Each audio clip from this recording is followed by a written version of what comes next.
ಹೊಸಪೇಟೆ ತಾಲೂಕು ವ್ಯಾಪ್ತಿಯಲ್ಲಿ ಬರುವ ಐತಿಹಾಸಿಕ ದರೋಜಿ ಕರಡಿ ಧಾಮದಲ್ಲಿ ಹೊಸ ಕರಡಿ ಮರಿ ಆಗಮನವಾಗಿದೆ. ಕಳೆದ ತಿಂಗಳು ಕರಡಿಯೊಂದು ಮರಿಗಳಿಗೆ ಜನ್ಮ ನೀಡಿತ್ತು.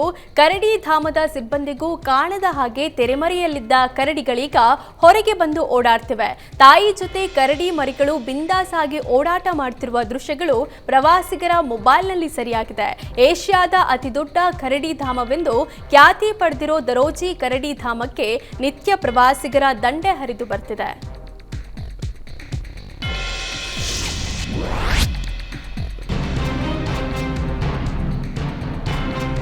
ಮಂಡ್ಯದವರು ಛತ್ರಿಗಳು ಎಂಬ ಡಿಕೆಶಿ ಹೇಳಿಕೆಯನ್ನ ಸಚಿವ ಚಲುವರಾಯಸ್ವಾಮಿ ಸಮರ್ಥಿಸಿಕೊಂಡಿದ್ದಾರೆ. ಮಂಡ್ಯದ ಬಗ್ಗೆ ಡಿಕೆಶಿ ಅವರಿಗೆ ಗೌರವ ಪ್ರೀತಿ ಇದೆ. ಡಿಕೆ ಶಿವಕುಮಾರ್ ಕೆಲವೊಮ್ಮೆ ಕರೆಕ್ಷನ್ ಇಲ್ಲದೆ ಮಾತನಾಡ್ತಾರೆ. ಸುಮ್ಮನೆ ವಿಪಕ್ಷಗಳು ವಿವಾದ ಮಾಡಲು ಯತ್ನ ಮಾಡಿದ್ದಾರೆ. ಮಂಡ್ಯ ಜನ ಎಲ್ಲರನ್ನೂ ಪ್ರೀತಿಸ್ತಾರೆ ಅಂತ ಸಚಿವ ಚಲುವರಾಯಸ್ವಾಮಿ ಡಿಸಿಎಂ ಡಿಕೆಶಿ ಪರ ಬ್ಯಾಟ್ ಬೀಸಿದ್ದಾರೆ.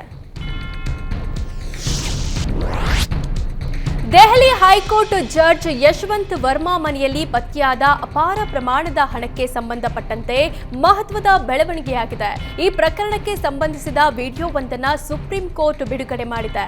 ಈ ಮೂಲಕ ಜಡ್ಜ್ ಮನೆಯಲ್ಲಿ ಹಣ ಪತ್ತೆಯಾಗಿರುವುದನ್ನು ಅಧಿಕೃತವಾಗಿ ದೃಢಪಡಿಸಿದಂತಾಗಿದೆ. ಸುಪ್ರೀಂ ಕೋರ್ಟ್ ಬಿಡುಗಡೆ ಮಾಡಿರುವ ಈ ವಿಡಿಯೋದಲ್ಲಿ ಅಗ್ನಿಶಾಮಕ ದಳದ ಸಿಬ್ಬಂದಿ ಅರ್ಧ ಸುಟ್ಟ ಹಣವನ್ನ ಹೊರ ತೆಗೆಯುತ್ತಿರುವ ದೃಶ್ಯಗಳಿವೆ. ಇನ್ನು ಈ ಪ್ರಕರಣಕ್ಕೆ ಸಂಬಂಧಪಟ್ಟ ತನಿಖಾ ವರದಿಯನ್ನ ದೆಹಲಿ ಹೈಕೋರ್ಟ್ ಮುಖ್ಯ ನ್ಯಾಯಮೂರ್ತಿ ದೇವೇಂದ್ರ ಕುಮಾರ್ ಸುಪ್ರೀಂ ಕೋರ್ಟ್ಗೆ ಸಲ್ಲಿಸಿದ್ದಾರೆ.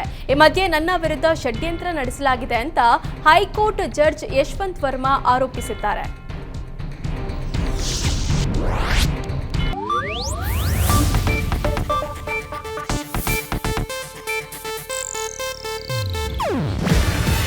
ಇದು ಏಷ್ಯಾನೆಟ್ ನ್ಯೂಸ್ ನೆಟ್ವರ್ಕ್ ಪ್ರಸ್ತುತಿ.